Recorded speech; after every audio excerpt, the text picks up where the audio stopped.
5월은 가정의 달입니다. 이 가정의 소중함을 알리기 위해서 5월 한 달을 가정의 달로 정한 것이죠. 그래서 지금 시대가 바로 가정이 해체되는 시대, 또 가정 위기 시대라 이렇게 말을 많이 이야기하죠. 요즘 젊은이들이 결혼을 안 해요. 뭔가 이 결혼이 하나의 부담으로 이제 와 있고 또 가정이라는 게 하나의 짐으로 생각하는 것입니다. 저출산 문제가 이제 사회 문제가 될 만큼 대두되고 있죠. 그래서 OECD 국가 중에서 우리나라가 제1위를 기록했어요. 저출산. 그래서 2023년 합계 출산율이 불과 0.72%밖에 안 됩니다. 일본보다도 더 낮아요. 이대로 가게 되면 우리나라는 큰 위기를 맞게 되는 그런 이 형국에 있습니다. 그래서 OECD 국가 중에 회원국 중에 평균 출산율의 절반에도 못 미치는 그런 수치인 것입니다. 그래서 지금 이 새로운 이런 대통령이 나오게 되면 이 부분에 대대적인 기획과 함께 투자가 이루어져야 돼요. 과감한 투자가 이루어져야 젊은이들이 이렇게 마음 놓고 결혼도 하고 또 이제는 과거에는 자녀 양육을 부모에게 부모가 다 했죠. 그러나 이제는 이 사회가 그거를 떠안아야 되는 그런 시대가 된 것입니다. 그래서 우리나라가 20년 이상 저출산을 기록한 유일한 국가입니다. 유럽도 이렇게까지 안 하거든요. 일본도 한때는 저출산, 지금도 그렇지만 우리만큼 이러지 않았거든요. 우리나라는 급속도로 저출산 국가로 향해 치닫고 있는 것입니다.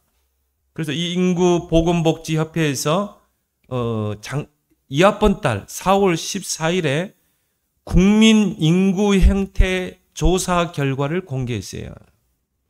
전국 연령 20대에서 44세 2,000명을 대상으로 조사했는데 미혼 남성의 41.5%, 미혼 여성의 55.4%가 결혼 의향이 없거나 또 아직 결정하지 못했다는 것입니다.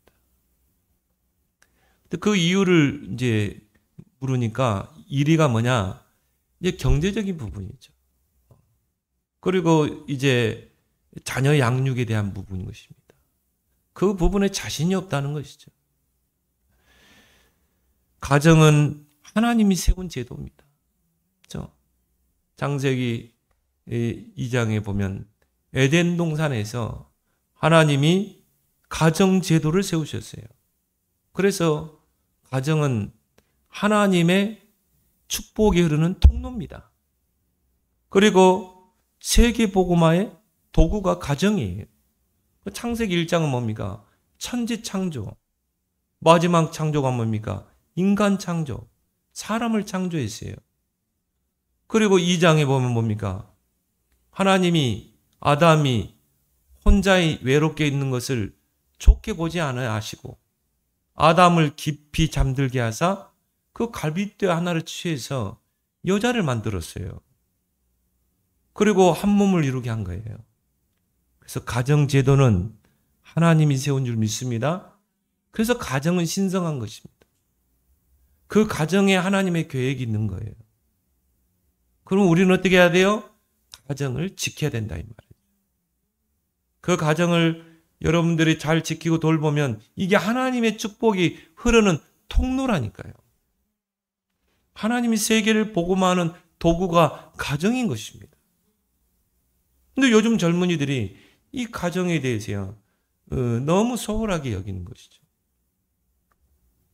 그래서 우리가 하나님께서 사람을 지으시고 처음부터 주신 축복이 뭡니까? 생육, 번성, 충만하라, 정복하라, 다스리라. 이게 가정에서 이루어지는 것입니다. 그래서 가정을 회복하는 것은 성도의 절대 사명입니다. 그래서 하나님이 우리를 파수꾼으로 세웠잖아요. 가정을 지키는 파수꾼. 그래서 이사야 62장에 여호와께서 우리 가정을 세워서 영광 받으시기까지 그 그로 쉬지 못하시게 하라. 그로 기억하시게 하라. 그로 일하시게 하라.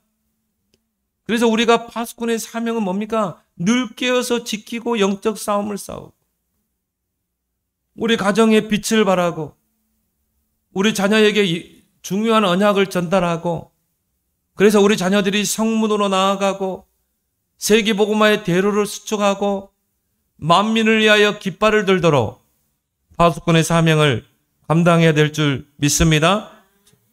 이 파수꾼의 사명을 감당하기 위해서 어떻게 해야 돼요? 망대를 바꿔야 돼요.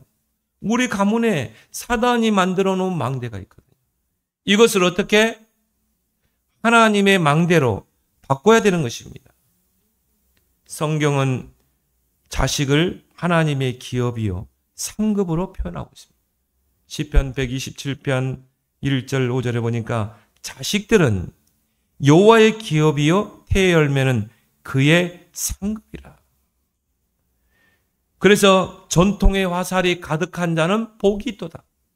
성경은요 저출산을 이야기하지 않습니다.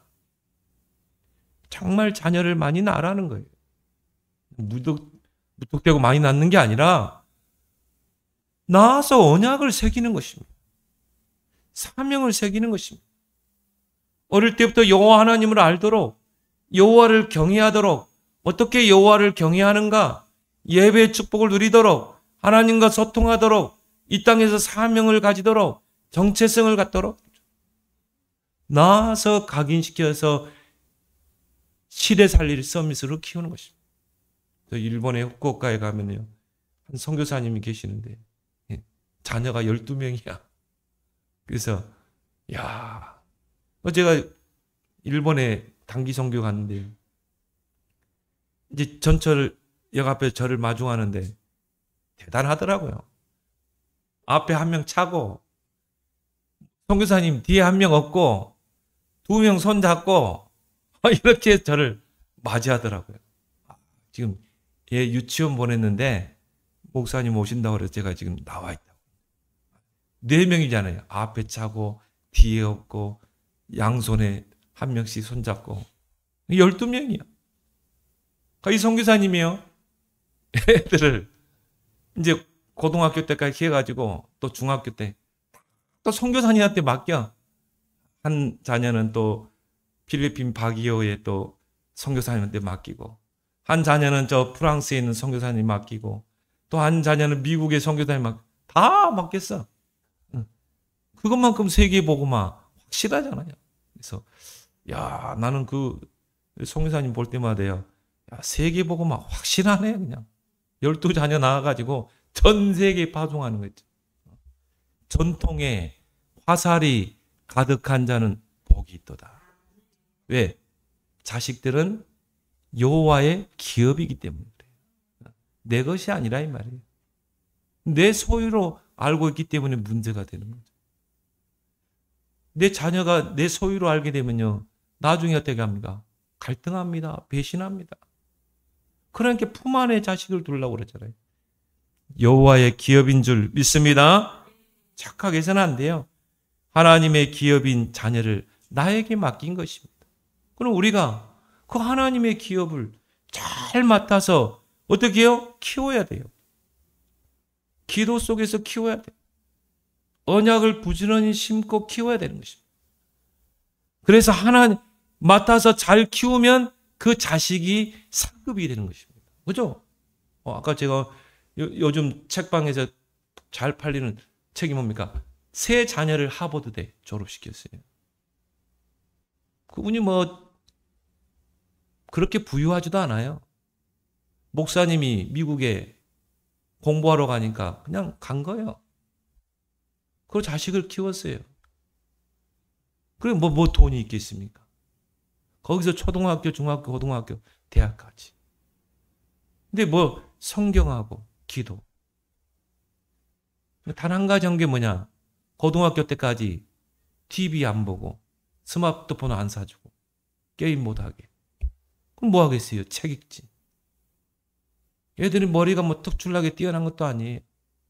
어릴 때부터 하나님을 알도록 하나님의 지식을 심고 하나님의 말씀 성경의 지식을 심고 그리고 많은 책을 읽게 하고 그리고 달란트 재능을 찾아낸 거예요. 제가 잘하는 게 뭘까? 3명을 다 하버드대 졸업시켰어요. 목사님 가정인데 뭐 얼마나 돈이 있겠어요. 하나님이 키우는 줄 믿습니다. 하나님의 기업인 자식을 잘 맡아 키우면 어떻게 돼요? 크게 상급이 되는 것입니다. 그래서 결혼은 선택이 아닌 사명이다. 결혼해야 될까 안 해야 될까? 아니에요. 가정을 세운 분은 하나님이에요. 특히 언약 가진 우리는 결혼은 선택이 아닌 사명이다. 그래서 결혼을 놓고 기도하는 것입니다. 우리 렘넌트들이 지금부터 기도해야 돼요. 그래서 저는 그럽니다. 결혼을 해라. 가정을 이루라. 자녀를 낳아라. 하나님이 책임지신다. 하나님이 책임지게 돼 있어요. 시편 37편 25절에 내가 어려서부터 늙길까지 의인이 버림을 당하거나 그의 자손이 걸식함을 보지 못하였도다. 하나님의 자녀 의인이 걸식합니까? 하나님이 책임지는데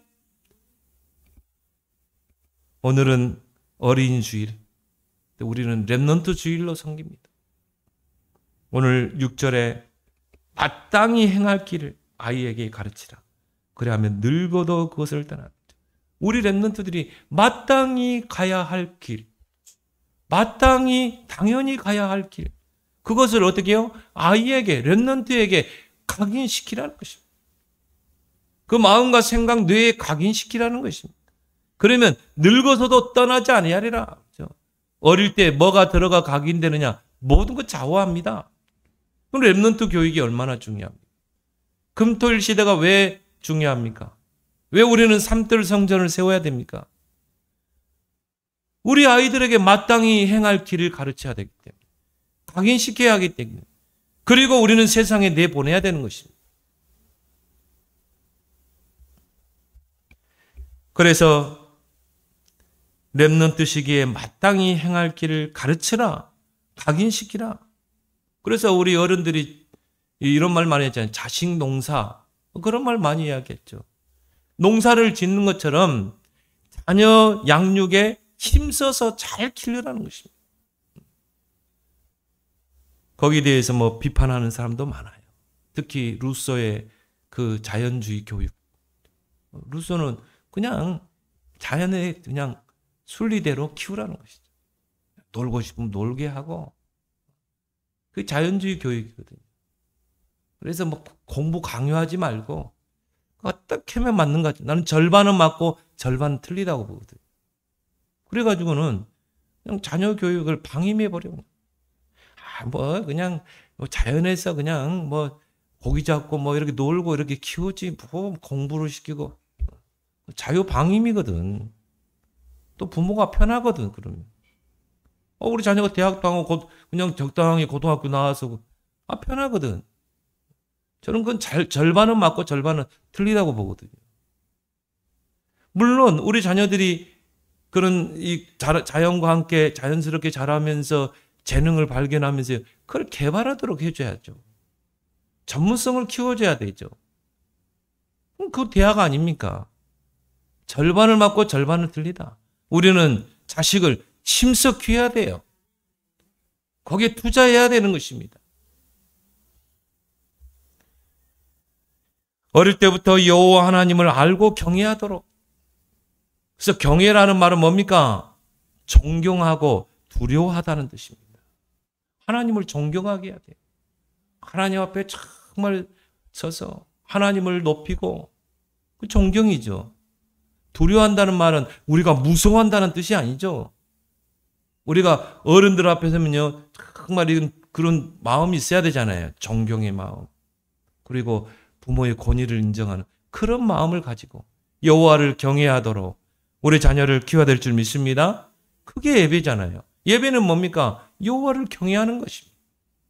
우리 자녀들이 교회에 와서 하나님 앞에 예배드리고 하나님을 높여 찬양하고 하나님께 기도하고 하나님께로부터 정말 말씀을 받고, 그게 여호와를 경외하는 거예요. 그래서 성경에는요, 여호와를 경외하는 것이 지혜와 지식의 근본이라고 그랬어요. 우리 자녀들이 교회에 와서 하나님 앞에 찬양하고 기도하고 예배드리는 것, 이게 지혜와 지식의 근본이라니까요. 그 세 자녀를 하버드에 키운 그 사모님이 뭐 다른 특별한 교육을 시킨 게 아니에요. 특별하게 과외시키고 온 것도 아니에요. 어릴 때부터 교회 와서 예배드리고 피아노하고 봉사하고 그렇게 키웠어요. 이 세 자녀를 훌륭한 인물도 다 키웠어요. 그게 자식 농사인 줄 믿습니다.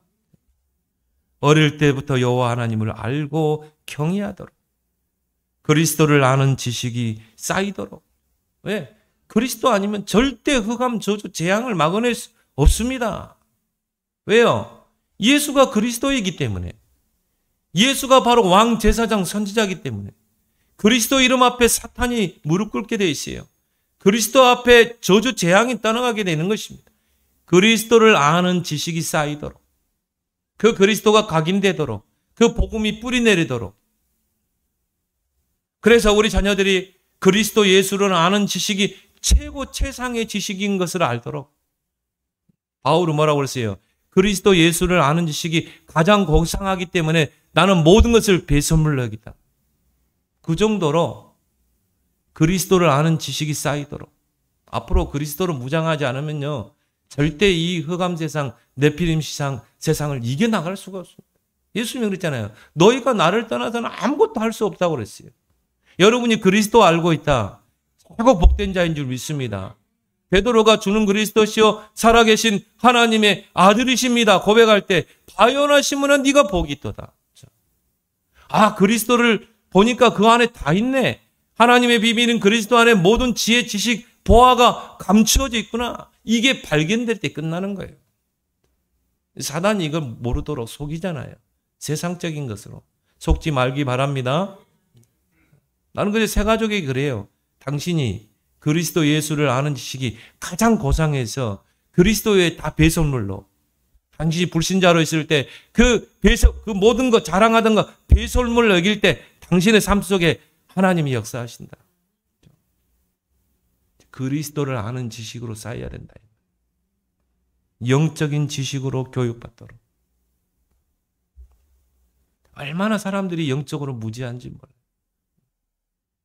내 눈에 보이지 않으면 없습니까? 이 세상에서는 눈에 보이지 않는 게 더 많아요. 하나님 눈에 보여요? 사단이 눈에 보여요? 눈에 안 보이는 게 더 많다니까요. 여러분이 산소, 공기 눈에 보입니까?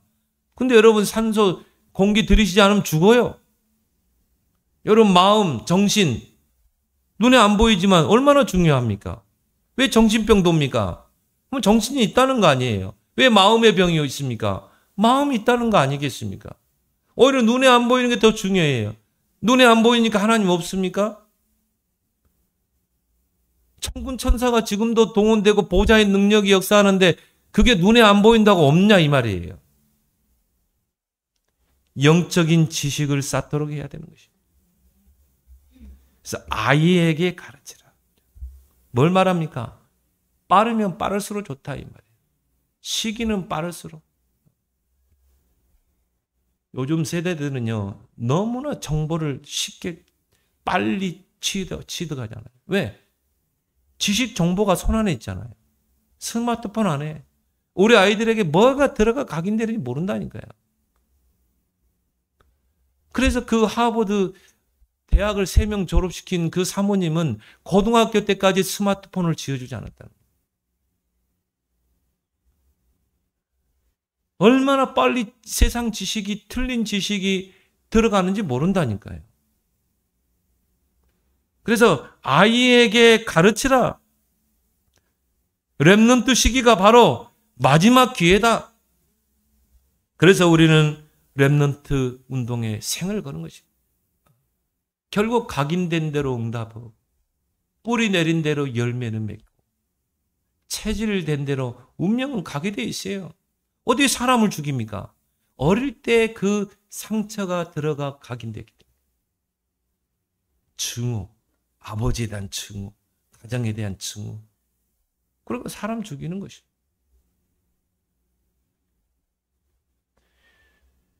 길을 잘못 들어설면요 고생하게 돼 있어요. 그래서 우리가 초입길이라는 게 있잖아요. 우리 등산할 때도 초입길. 처음에 들어가는 길이 중요하다. 근데 틀린 길로 들어서면 어떻게 합니까? 헤매잖아요. 제가 한번 등산 갔다가요. 잘못 들어서 혼났거든요. 우리 집사는 밤이 돼도 안 두는 거예요. 야, 산에서 내가 길을 잃어버렸다니. 그래도 스마트폰에 여기 불빛이 있어가지고 그걸 가지고 어떻게든 찾았어요, 길을. 길을 잘못 쓰면 초입길이 중요한 거예요. 처음에 우리 아이들이 어느 지식에 입문하느냐가 중요한 것입니다. 잠언 16장 25절에 어떤 길은 사람의 보기에 바르나 필경은 사망의 길. 내가 볼 때는 바른 길, 이게 사망의 길, 망하는 길이라니까요. 그래서 우리가 이 영적 가이드 역할을 잘해야 되는 것입니다.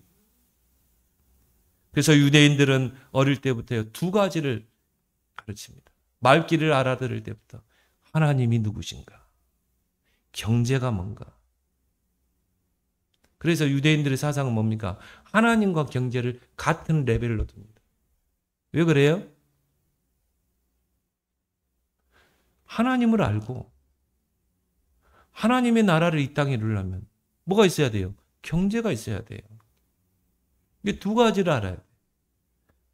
우리 자녀들이 정말 하나님을 어릴 때부터 알고 경제를 알아야 돼요. 왜? 빛의 경제를 가지고 우리는 세계 복음화해야 되잖아요. 어떻게 하나님께 영광 돌리셨어요? 빛의 경제를 가지고 하나님의 나라를 이 땅에 이루는 것입니다. 우리가 정말 삼들 시대를 여는 것입니다. 정말 빛의 경제 가지고 우리는 언약 성전을 세우는 것입니다.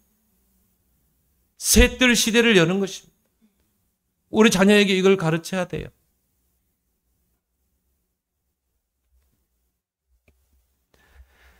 지금이 바로 각인 전쟁 시대입니다. 네피림 시대입니다.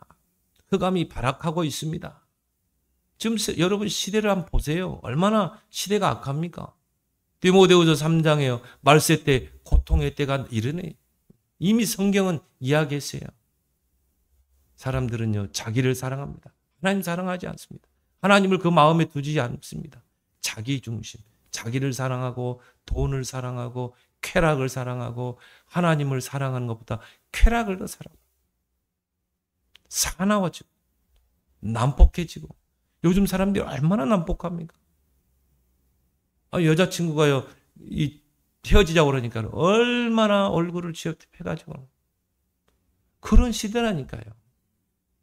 왜 그래요? 하나님이 그 마음이 없지. 하나님의 말씀이 없지. 그러면 사람은요 난폭해져요. 여러분 얼마나 온순합니까? 하나님이 그 마음속에. 여러분 말씀으로 잘 길들여지니까. 그죠? 그러니까 얼마나 온순해요. 근데요 하나님이 없는 사람, 하나님이 말씀이 없는 사람 난폭해집니다. 악해집니다. 그래서 사나워지고. 이런 고통의 시대를 우리 렘넌트들이 살아가야 되는 것입니다. 그래서 디모데후서 3장 14절에 배우고 확실한 일에 거하라. 우리 아이들에게 정말 가르쳐야 될 게 뭔가, 각인시켜야 되는 게 뭔가, 근본, 기본, 기초를 튼튼히 알아. 근본은 뭡니까? 우리 렘넌트들이 이 세상 살아가는데 근원적인 게 있다니까요. 그 근원적인 게 베이스가 돼야 되고요. 기본은 뭡니까? 상식이죠. 정말 상식 이하인 사람들이 얼마나 많습니까? 그리고 우리가 그러잖아요. 아유 인간아. 인간이 안 된 사람이 많다니. 인간 삶의 기본이 안 된 사람이 많다니. 상식이 안 된 사람이 많아. 기초가 안 된 사람이 많아요. 배우고 확신한 일에 거하라. 그래서 마땅히 행할 길 세 가지를 가르치라. 첫 번째가 뭡니까? 남은 자의 길을 가도록 해야 될 줄 믿습니다. 이사야 6장 13절에 밤나무 상수리 나무가 다 배임을 당해도 구루터기는 남아있는 것 같이 하나님의 거룩한 씨가 이 땅에 구루터기니라. 남아있는 것 같이. 이게 렘넌트예요. 렘넌트란 뜻이 뭡니까? 남은 자란 뜻 아닙니까? 하나님은 시대마다 남은 자, 렘넌트를 남겨두셨어요. 그 렘넌트를 남은 자로 그래서 남은 자는 누굽니까? 복음을 가진 자입니다. 그 복음 가지고 시대를 살릴 자입니다. 이게 남은 자예요. 그 남은 자가 나중에 남는 자가 되죠. 남는 자는 뭡니까? 재앙을 막는 자예요. 시대의 재앙, 우리 가문의 재앙, 시대의 재앙을 막는, 그리스도의 복음으로 막는 남는 자로 그 길을 가도록 해야 되는 거죠. 그 남는 자가 남을 자가 되죠. 문화를 바꾸는 자, 이 흑암 문화, 네피림 문화를 빛의 문화로 바꾸는 자, 그 남을 자가 남길 자가 되는 것입니다. 바로 그가 이제 또 후대들을 키우는 것입니다. 그래서 후대들이 보고 따라오도록 기념비를 세우는 것입니다. 이게 렘넌트 남은 자의 길인 줄 믿습니다. 그래서 남은 자는 영적 서밋의 길을 가는 자입니다. 우리 렘넌트들 공부 열심히 해야 되겠죠. 근데 그것 가지고는 안 돼요. 영적인 힘이 있어야 돼요. 영적인 파워가 있어야 돼요. 영적 서밋으로 서야 돼요. 그래서 세 가지 흐름을 놓치지 말라는 것입니다. 예배, 말씀, 기도의 흐름을 놓치지 말라는 것입니다. 하나님께서 출애굽한 이스라엘 백성이 이 광야길 가는데요. 새 절기를 지키라. 성막 중심으로 움직이라. 언약궤를 따라가라. 이게 뭐예요? 광야에서 영적 서밋으로 세워져야 가나안 정복이 가능한 것입니다. 그래서 광야에서 모든 준비를 다 한 거예요. 가나안 정복의 준비를 한 것입니다. 우리 렘넌트들이 세상 나가서 세상을 복음화할 준비를 지금 해야 되는 것입니다. 그래서 새 절기 뭡니까? 그리스도가 무엇인가? 구원이 뭔가를 알리는 거예요. 성막이 뭡니까? 교회. 교회 안에서 뭐가 있어요? 예배가 있죠. 교회 안에는 말씀이 있죠. 기도가 있죠. 그게 성막 중심입니다. 그래서 교회 안에서 하나님을 아는 지식, 복음을 아는 지식, 영적인 지식을 쌓아가고 기도로 훈련받는 것입니다. 그래서 교회는 뭡니까? 영적인 훈련소입니다. 우리 렘넌트들이 교회에 와서 영적으로 훈련을 받아야 돼요. 영적 서밋으로 훈련돼야 되는 것입니다. 그리고 뭡니까? 언약궤를 따라가라. 철저하게 세상 기준, 내 기준이 아니에요. 하나님의 말씀의 기준을 따라가는 것입니다. 말씀이 서면 서고, 말씀이 진행하면 진행하고, 문제, 사건 만날 때 모든 기준이, 판단의 기준이 말씀이 돼야 되고, 그게 영적 서밋이에요. 그게 안 되고 어떻게 가나안을 정복합니까? 그게 안 된 상태에서 가나안 들어가면 가나안의 그 네피림 문화에 다 동화되는 것입니다. 세속화되는 것입니다. 그러니까 하나님 볼 때는 출애굽에서 2년을 광야에서 훈련시키고 가데스 바네까지 왔는데 보니까 아니에요. 정탐꾼 보내보니까 아니야. 그래도 어떻게 합니까? 38년을 다시 돌리죠. 도합 40년을 광야에서 돌리는 것입니다. 영적 서밋이 안 되고 어떻게 우리가 세상을 정복합니까? 우리 렘넌트들이 영적 서밋으로 준비 안 되고 어떻게 세상에 그리스도의 깃발을 꽂냐 이 말이죠. 우리 렘넌트들이 남은 자의 길을 가도록 해야 돼요. 남은 자의 도전은 망대를 바꾼 것입니다. 우리 렘넌트들에게 뭔가 틀린 망대가 각인돼 있거든요. 특히 뭡니까? 상처. 여기에 사단의 통로가 됩니다. 이게 사단이 틈을 타고 가는 것입니다. 그리고 이 상처가 다 남아 있어가지고 우리 렘넌트들은 다 뛰어넘길 바랍니다. 그건 과거의 거예요. 과거의 상처. 왜 모두 담아둡니까? 지금이 중요하고 미래가 중요하지. 오늘이 중요하잖아요. 하나님은 이전 것, 옛날 것 기억하지 않는다는데 왜 내가 기억합니까? 그러니까 늘 열등의식, 늘 피해의식, 늘 비교의식. 틀린 망대를 바꿔야 돼요. 그것을 하나님의 망대로 바꿔서 파수꾼의 사명을 감당하게 해야 될 줄 믿습니다. 그래서 신명기 6장 4절 9절에 너희 자녀들에게 부지런히 각인시켜라. 하나님의 말씀을 부지런히 각인시켜라. 그래서 가나안을 정복하게 해라. 이게 렘넌트 운동, 이게 알리투시 운동이라니까요. 이게 서밋 운동이라니까요. 그래서 우리는 거기에 생을 거는 것입니다. 전도서 12장 11절에 지혜자의 말씀이 잘 박힌 못과 같이 각인돼야 돼요. 그러면 이사야 22장 22절 24절에 그 잘 박힌 못 위에 하나님의 모든 영광이 걸리리라. 옛날에 우리 이런 장롱 있기 전에는 벽에다가 못 박아가지고 옷 걸어 굽잖아요. 흙벽에다 못 걸어가지고 거기다 옷 걸어 나오고 막 쏟아지고 그럴 때 많았죠.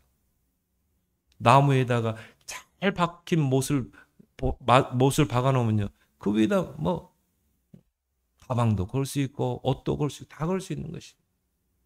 우리 렘넌트들에게요, 복음이, 언약이, 하나님 말씀이 잘 박힌 못과 같이 각인되고 박히면 그 위에 모든 영광이 다 걸리는 것입니다. 하나님의 축복이 다 걸릴 줄 믿습니다. 그래서 남은 자의 미션은 뭡니까? 보호자의 달란트를 발견하게 하고 7가지 포인트를 가지고 우리 렘넌트들이 정말 지금 읽어야 될 책들이 있어요. 책은 뭡니까? 정보입니다. 시대를 보는 창이 바로 책이에요. 그걸 통해 그리스도로 담나도록 위인전을 읽으면서 뭡니까? 그 말씀 속에서 답을 찾고, 그래서 보호자의 달란트를 찾아내서 이제 오직 유일성 재창조에 도전하도록 우리 가이드 역할을 우리가 해야 될 줄 믿습니다. 하나님이 우리 자녀들에게 달란트를 다 줬다 이 말이에요. 그 사모님이 보니까요, 뭔가 자기 걸 강요하지 않았더라고요. 얘들을 딱 이렇게 신앙 안에서 키우면서 얘들의 특징을 본 겁니다. 얘들이 잘하는 게 뭐지? 좋아하는 게 뭐지? 얘들의 기질이 뭐지? 재능이 뭐지? 그걸 계속 관찰한 거예요. 나에게 있는 재능을 찾게 하는 게 방법이 뭐죠? 책을 읽게 하는 거죠. 책은 간접 인턴십 아닙니까? 책을 많이 읽게 하니까 거기서 자기 거를 찾아낸 거죠. 그러면 그 가이드 역할만 하면 되는 거예요. 거기에 관련된 대학으로, 거기에 관련된 과로 가게 하는 거죠. 왜? 이 달란트가 전문성으로 이제 키워져야 되기 때문에. 그러면 부모의 역할이 얼마나 중요합니까? 이런 남은 자의 길을 가도록 정말 우리는 기도해야 될 줄 믿습니다. 그러면서 두 번째 뭡니까? 순례자의 길을 가도록 해야 됩니다. 우리 렘넌트들이 서밋의 여정을 가게 해야 됩니다. 이 성경 속 렘넌트 7명의 특징이 뭡니까? 서밋의 여정을 갔어요. 요셉, 다윗, 모세, 서밋의 여정이 있었죠. 그런데 우리 렘넌트들이 서밋의 여정을 가기 전에 미리 CVDIP를 찾아내야 되는 것입니다. 그 중에 뭡니까? 내 평생을 붙잡고 갈 언약을 찾아내야 되는 것입니다. 요셉 같은 경우는요, 말씀을 통해, 꿈을 통해 확실한 언약을 붙잡았죠. 모세 같은 경우는 어머니가 언약을 전달했어요. 젖을 먹이면서. 다윗 같은 경우는 뭡니까? 사무엘 목사님을 통해서. 사무엘 목사님이 찾아와서 다윗에게 평생의 언약을 전달하죠. 다니엘 같은 경우는 뭡니까? 이사야 선지자의 그 글을 가지고, 이사야 선지자가 써놓은 그 글을 가지고 평생의 언약을 찾아낸 것입니다. 우리 자녀들이 이 평생의 언약과 CVDIP를 찾아내는데 우리 부모의 역할이 얼마나 중요합니까? 목회자의 역할이 얼마나 중요합니까? 그걸 찾아내서 서밋의 여정을, 순례자의 길을 가도록 해야 될 줄 믿습니다. 그 여정을 떠나는데 많은 문제, 위기, 갈등을 만날 수 있습니다. 그런데요, 언약이 확실하고 CVDIP가 선명하면 그런 문제, 사건, 모든 위기, 갈등을 다 해석할 수 있어요. 왜? 그거는 다 하나의 과정이기 때문에. 그건 하나의 거쳐가는 과정이에요. 잠시 잠깐의 과정이에요. 요셉에게 막 노예로 가고 누명 쓰고 감옥 가고 그건 하나의 서밋으로 가는 여정의 하나의 과정일 뿐이다. 언약이 확실한 자는 그걸 보게 돼 있어요. 그걸 바로 해석할 수 있는 것입니다. 그 속에 응답이 있고 축복이 숨겨져 있는 걸 보는 것입니다. 그래서 찾아진 이 달란트를 가지고 전문성을 키우는 것입니다. 세 가지를 세팅합니다. 편집, 설계, 디자인합니다. 자, 달란트를 찾았으면 어떻게 해야 돼요? 그걸 묻혀두면 안 되죠. 마태복음 25장에 그 달란트를 어떻게 해야 돼요? 개발해야 되는 것입니다. 전문성으로 키워야 되는 것입니다. 1%로 가지고도 안 돼요. 0.1%로 키워야 되는 것입니다. 그래야 세계를 복음화할 수 있는 것입니다. 그럼 어떻게 해야 됩니까? 계속 말씀 속에서 편집해야 되는 거예요. 거기에서 정보가 중요하죠. 그래서 성공한 사람들은요, 자기 전문 분야의 책을요, 계속 읽습니다. 성공한 사람 특징이 뭡니까? 성공한 CEO 특징이 뭐예요? 독서광입니다. 왜? 새로운 정보들이 자기 전문 지식에 새로운 정보들이 계속 오니까 바뀌니까 시대가 바뀌니까 우리가 경제라고 볼 때요. 지금 어디까지 갔어요? 비트코인까지 갔거든요. 앞으로는 비트코인 시대가 됩니다. 달러화 시대가 아니에요, 이제 앞으로. 그러면 사업하는 사람들이 그거 몰라가지고 어떻게 사업을 하겠어요? 결국은 그 정보를 가지고 나를 편집하고 기도 속에서 나를 설계하고 미를 넣고 디자인해야 되는 것입니다. 3세팅이죠. 그걸 통해 키워진 전문성을 가지고 우리 렘넌트들이 전문화, 그걸 넘어서는 세계화, 그걸 넘어서는 복음화. 그래서 세계 복음화라는 단어가 나오는 것입니다. 복음 가지고, 실력 가지고, 경제 가지고 서밋의 자리에 서서 세계를 복음화하자는 것입니다. 이런 서밋을 키워내자는 것입니다. 그래서 우리 렘넌트들이 이 순례자의 여정을 통해서 인생의 스토리를 딱 찾아낼 수 있도록, 정말 인생의 작품이 될 수 있도록, 그 서밋의 자리에 선 그 요셉이 형들 앞에서 한 말이 뭡니까? 형들이 나를 팔았으므로 근심하지 마라. 인생의 스토리를 쭉 이야기하죠. 하나님께서 정말 세계 복음화의 언약을 위해서 나를 이 애굽에 두게 하신 것이다. 그래서 당신들이 판 게 아니라 하나님께서 판 것이다. 나를 이 애굽으로 오게 한 거다. 당신들을 통해서. 그래서 나를 애굽에 팔리게 하신 분은 당신들이 아니고 하나님이다. 하나님의 계획을. 인생 스토리가 쫙 나오잖아요. 인생의 작품이 나오잖아요. 우리 렘넌트들이 이 서밋의 이정표를 잘 보고 가도록 우리는 영적 가이드 역할을 해야 될 줄 믿습니다. 갈보리산부터 로마까지. 첫 이정표가 뭡니까? 갈보리산에서 그리스도로 답이 나야 되는 거예요. 저는 그렇습니다. 우리 세 가족이 지금 그리스도로 시작하라. 갈보리 이정표부터 시작하면 돼요. 그리스도로 답이 나고 감람산에 하나님의 나라의 미션 붙잡고 마가다락방에 그 성령을 체험하면 돼요. 그건 기도입니다. 기도를 통해 성령을 체험하고 그리고 어디까지 가면 돼요? 로마 이정표까지 가면 되는 것입니다. 이미 하나님이 다 이정표를 세워놨어요. 여러분 서울에서 부산 가면 이정표가 다 있잖아요. 이미 이정표는 다 세워져 있어요. 뭐 이정표만 보면 가면 돼. 내비게이션 따라가면 되는 거예요. 우리 인생의 시작 출발이 갈보리산부터 로마까지 이정표는 이미 세워진 것입니다. 그 순례자의 길을 가느냐 안 가느냐 그 중요한 거죠. 우리 렘넌트들이 그 길을 가도록 우리는 독려하고 응원하고 기도해야 될 줄 믿습니다. 세 번째 뭡니까? 정복자의 길을 가도록. 우리 렘넌트들이 서밋의 자리에 올라서서 이 그리스도의 복음으로 시대를 정복하고 바꾸고 개혁하게 해야 돼요. 칼과 창으로 정복하는 게 아닙니다. 정복자의 길은 그런 세상 영웅들과 같은 칼과 창으로 정복하는 게 아니에요. 복음으로 세상을 정복하는 것입니다. 그래서 너희는 모든 민족으로 제자 삼으라고 그랬대요. 온 천하의 만민에게 복음을 전파하라고 했잖아요. 뭘 말합니까? 복음으로 시대를 정복하라는 것입니다. 하나님께서 남은 자 렘넌트를 강대국 앞에 왕들 앞에 세웠어요. 렘넌트 7명의 특징이 있죠. 왜? 출애굽의 역사를 이루어야 돼. 출 바벨론, 출 로마, 세계 복음화를 이루어야 되겠다. 그것이 바로 우리 렘넌트의 미션이어야 될 줄 믿습니다.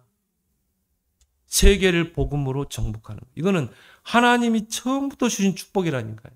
생육, 번성, 충만, 정복, 다스리라. 시편 37편 11절에 온유한 자는 땅을 차지하리로다. 예수님께서 팔복을 이야기하실 때 되어 온유한 자는 복이 있나니 땅을 기업으로 차지하리라. 뭡니까? 길들여진 자. 정말 하나님께 길들여지고 말씀에 길들여지고 복음에 길들여진 자. 기도 속에서 성령으로 다듬어진 자. 영적 서밋. 온유한 자는 땅을 차지하리로다. 그래서 시대의 땅을 차지한 사람들이 다 뭡니까? 하나님 잘 섬겼던 자들입니다. 이런 축복의 자녀로 우리는 자녀를 키워야 될 줄 믿습니다. 출애굽기 19장 5절 6절에 세계가 다 내게 속하였나니 너희가 내 말을 잘 듣고 내 언약을 지키면 너희는 모든 민족 중에서 내 소유가 되겠고 제사장 나라가 되며 거룩한 백성이 되리라.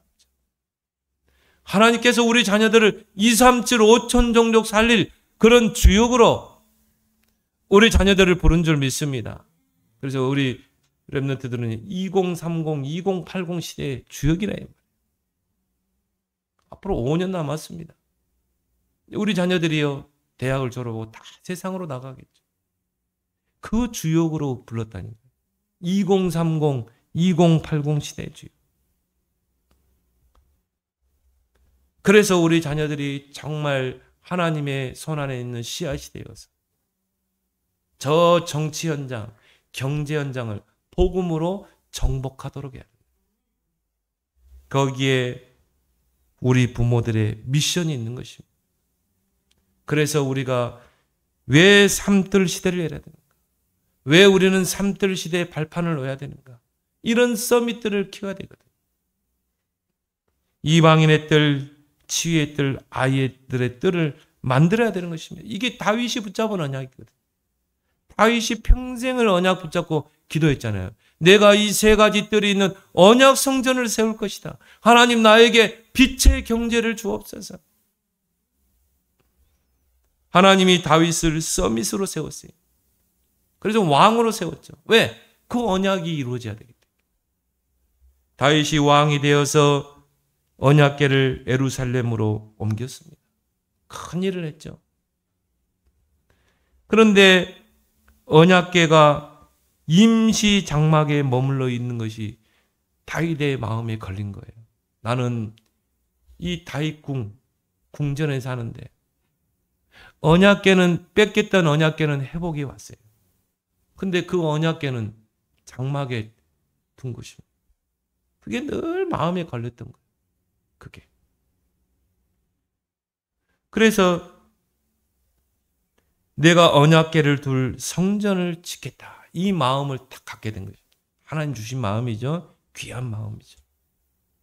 사무엘하 7장 2절에 나는 백향목 궁전에 살거늘 하나님의 궤는 휘장 가운데 있도다.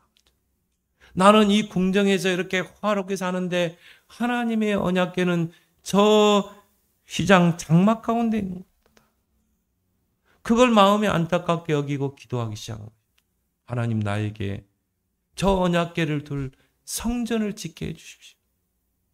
나에게 그 경제를 주십시오. 사무엘하 7장 9절에 하나님이 거기 기도에 답변하시죠. 내가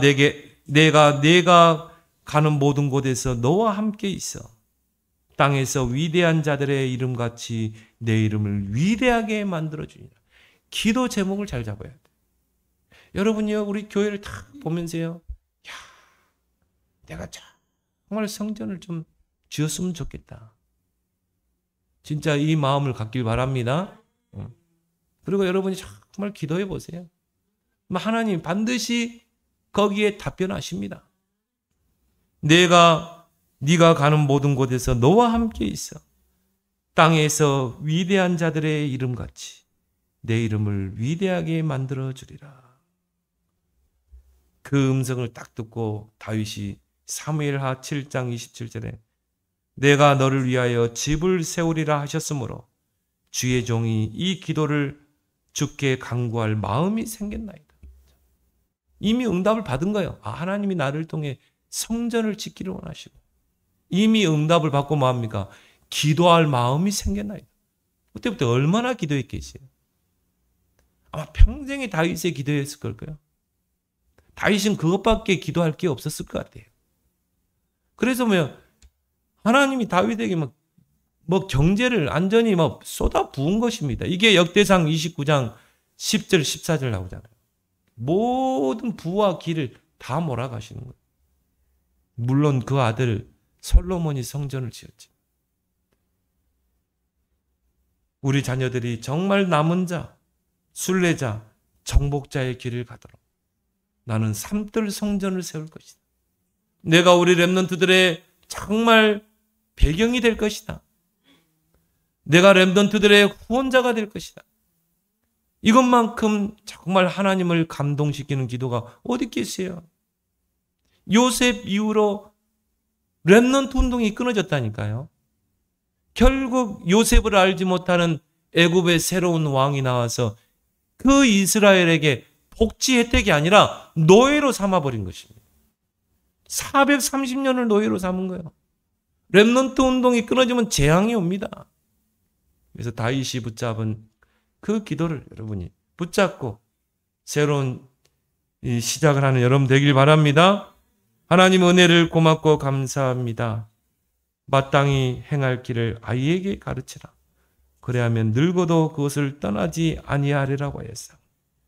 렘넌트 운동, RTC 운동, 서밋 운동에 그 이유와 중요성을 알게 하시고 우리 렘넌트들이 정말 어릴 때부터 언약 붙잡고 남은 자의 길, 순례자의 길, 정복자의 길을 가도록 영적 가이드 역할, 또 영적인 발판, 삼뜰 성전 세우는 일에 우리 모든 생을 오랜케 하여 주옵소서. 예수님의 이름으로 기도드리옵나이다. 아멘.